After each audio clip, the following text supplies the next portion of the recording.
Welcome to the MBD podcast, a show where we dig into what's actually working or not when it comes to scaling businesses with the people who've been there. And today's guest has definitely been there, so I'm going to let her go ahead. Introduce yourself, tell them where you've been, what you're doing, what you're up to. Okay, well, great to see everybody. Kristin Oelke, Bright Rose Ventures, Managing Director, Growth Services. I have been driving growth for B2B technology companies for more than 20 years. Awesome. So with driving growth and helping them scale, when you first start working with a company, what are areas of opportunities that you look for or things that you identify as beginning to fail or help them get through failure in order to scale? Yeah, the big thing right now, and has been really since the advent of AI, has been around building what we call a public trust profile. Because with two things are converging right now. One is with the advent of AI, the growing level of skepticism among buyers is exponentially increasing. And there's tons of great research out there from PwC and Edelman and some others. If you want to look it up, and they're actually doing year over year benchmarking on this. But the buyer is more skeptical. And when you combine that with, because of AI, they're not sure what to believe and what information they can trust.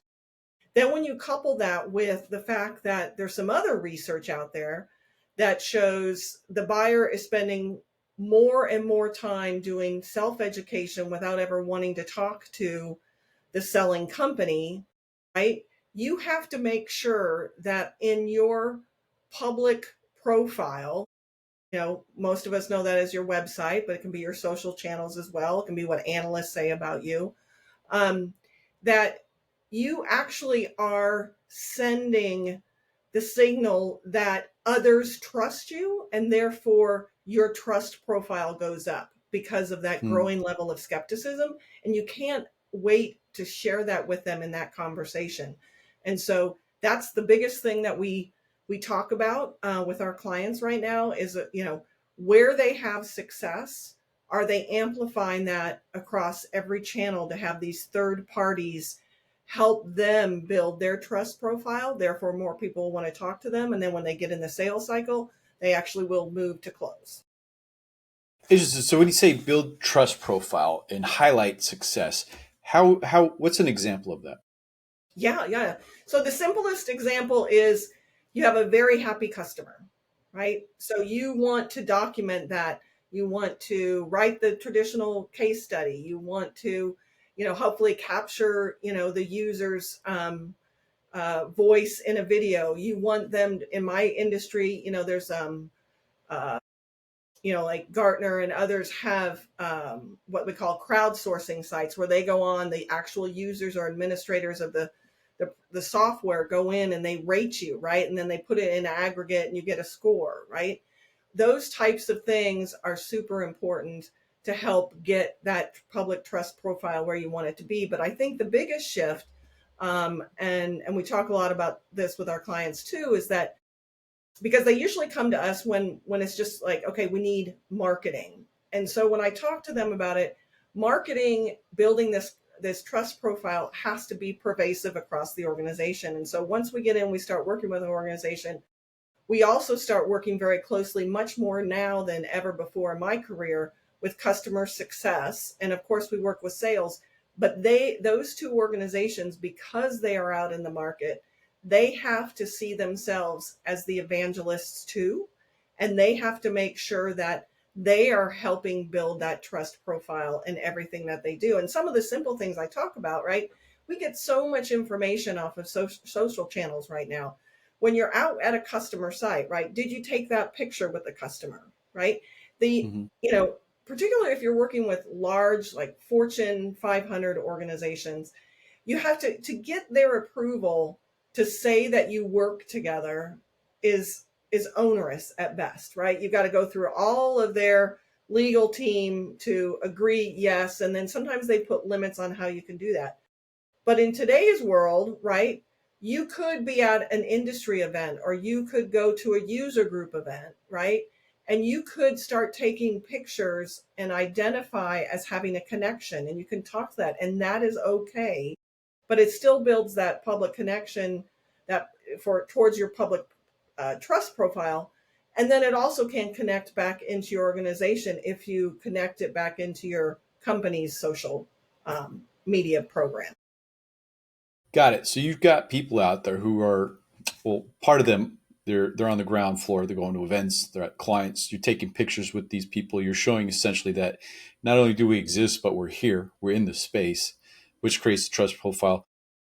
Yeah, when it comes to like your sales team and your service team, I find them just to be an arm of marketing. I mean, sales is an arm of marketing, but like the service team is an arm, because if they don't do well, that means marketing's trying to put out fires. You're trying to leverage PR to get rid of something that someone said or shouldn't have done, which we're seeing a lot of right now in the media, right? People saying things they may not should have said, and companies are just wiping it clean of that, which Yeah. comes back to marketing. Yeah. We've had It's one your message. client.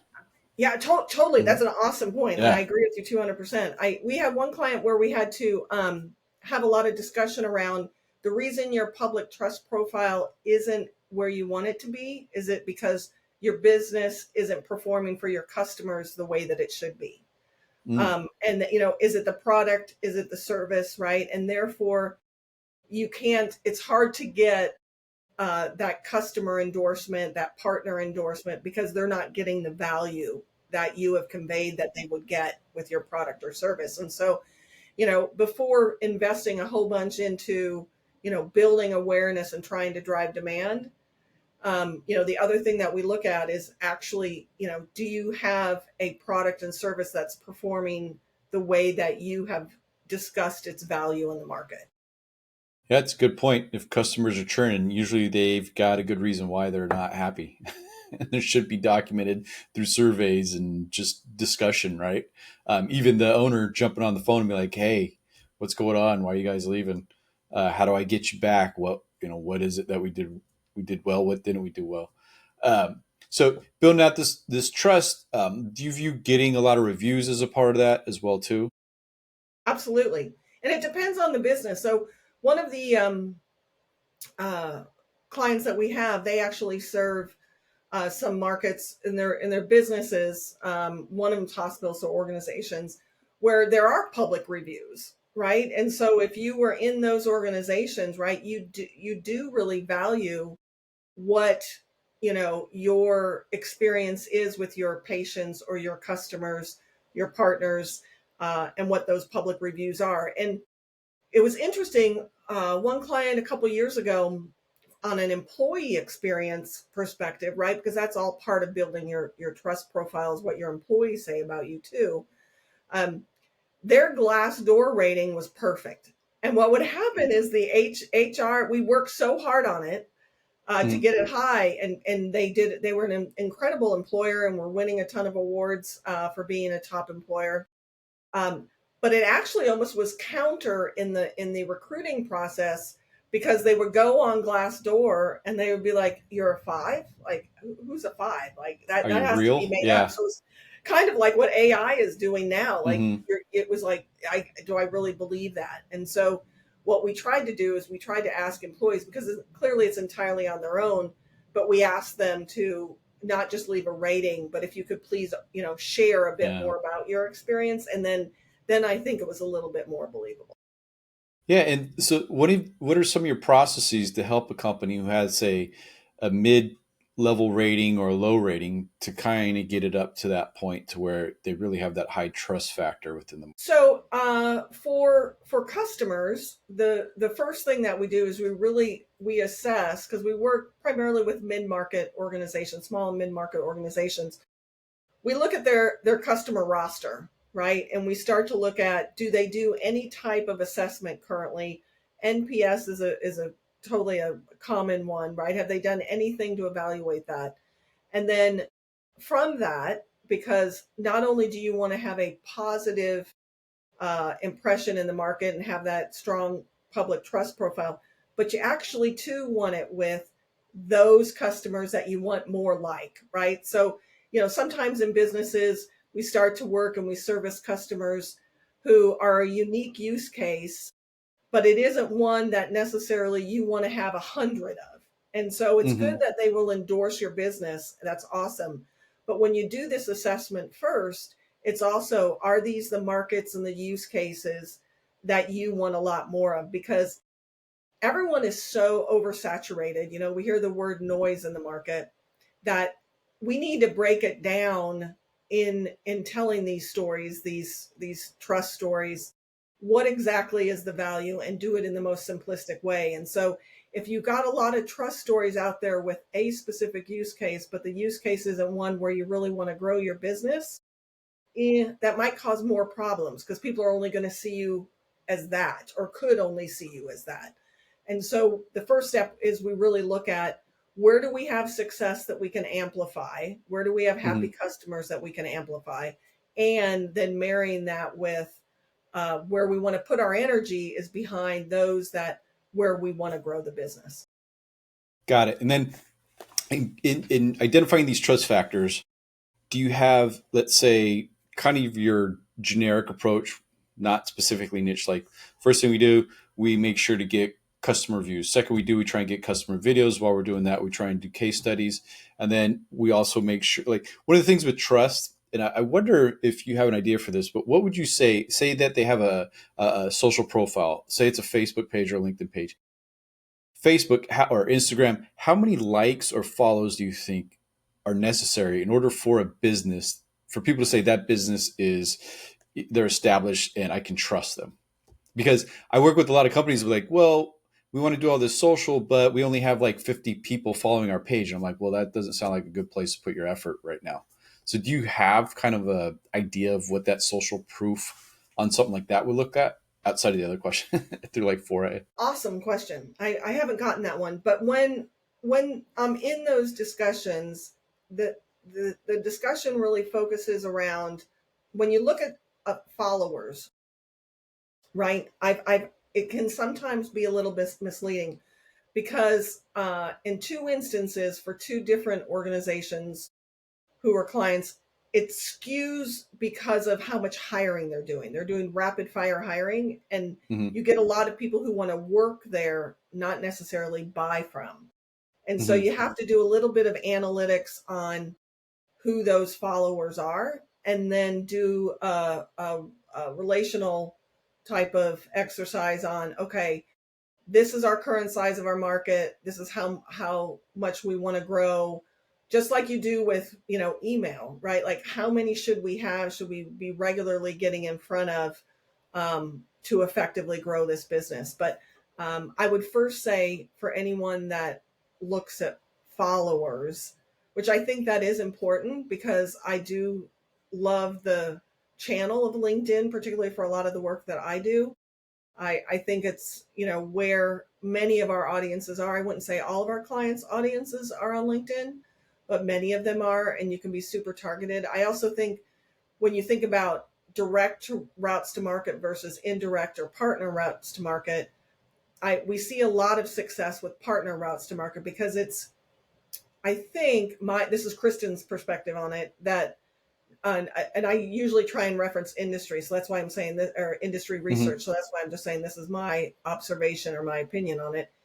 I believe people are on LinkedIn more for the, you know, they say networking, not to be sold to.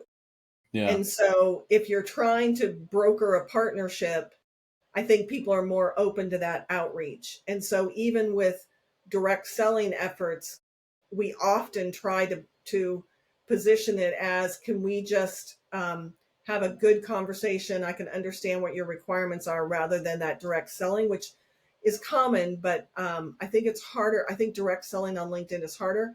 It's very good too, though, for uh, identifying your targets, because what I find is a struggle right now, because I know you asked, you know, we want to get into some very specific tactics on here too. Mm-hmm. One of the challenges that I have with the smaller business, with clients who are targeting, you know, very early stage businesses, a lot of the information about those targets are not in the traditional contact provider databases. And so we Yeah. built AI agents to try and find those contacts and those buyers in very niche markets. But generally speaking, LinkedIn is pretty good for helping find many of the contacts. I haven't found a great automation platform for it. I found some that has some capabilities, but not all.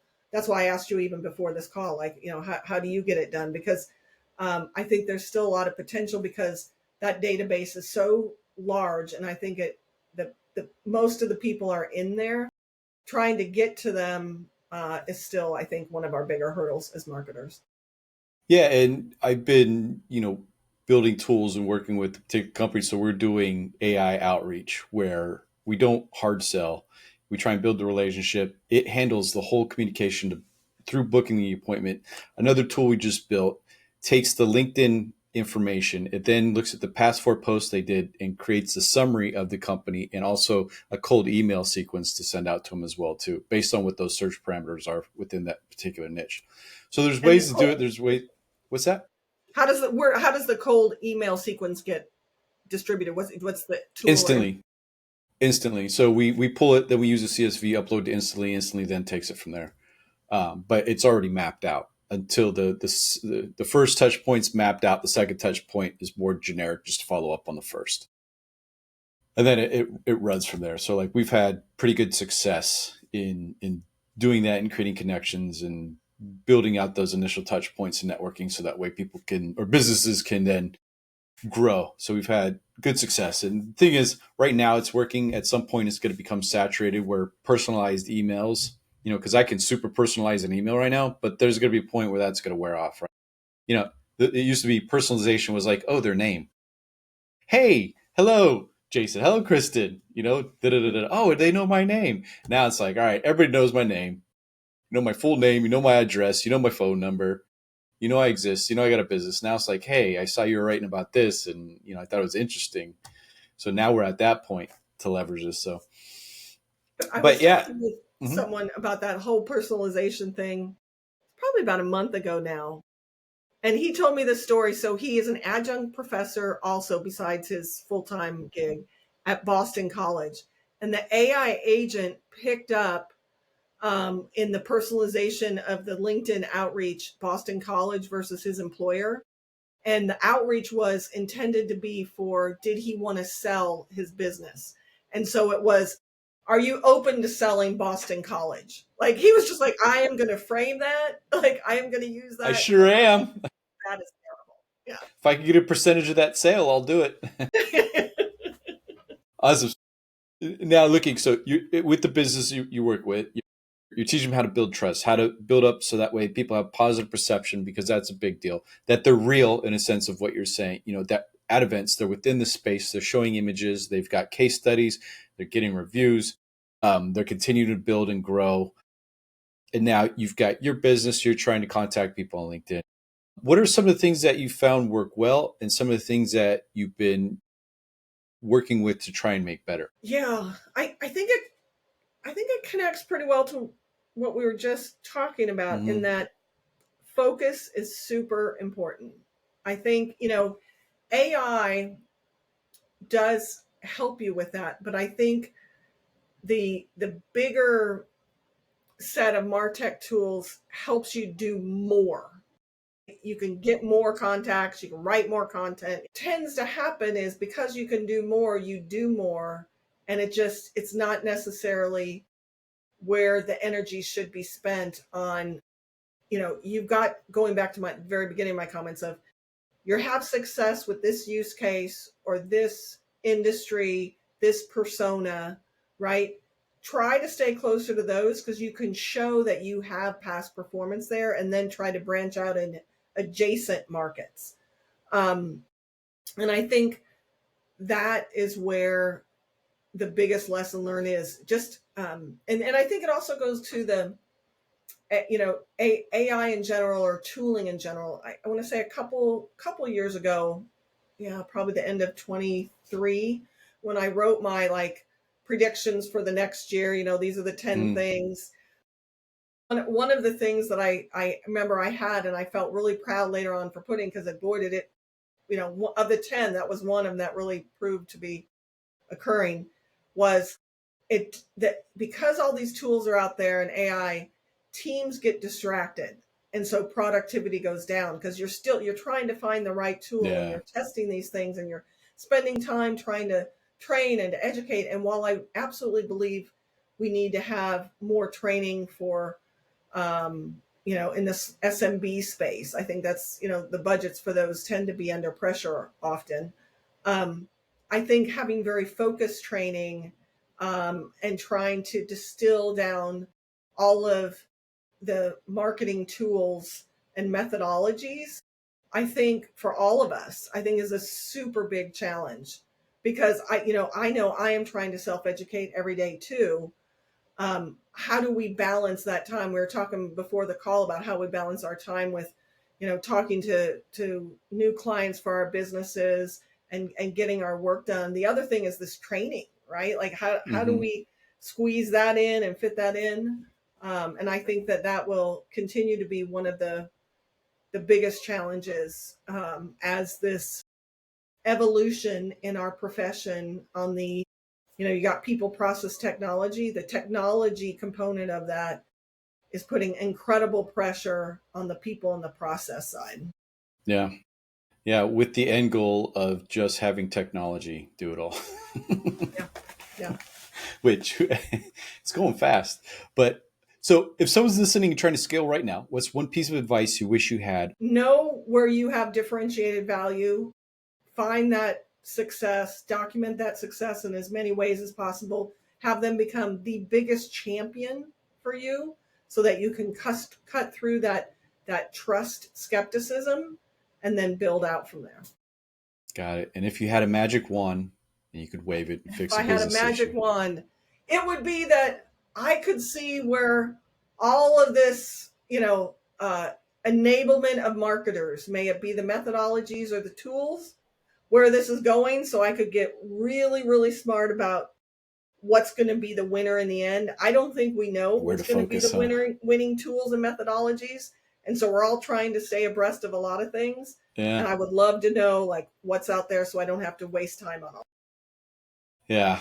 A lot are going to be built, and the big companies are going to suck them up. And then we're going to be back to where we're at now with how search and tech is.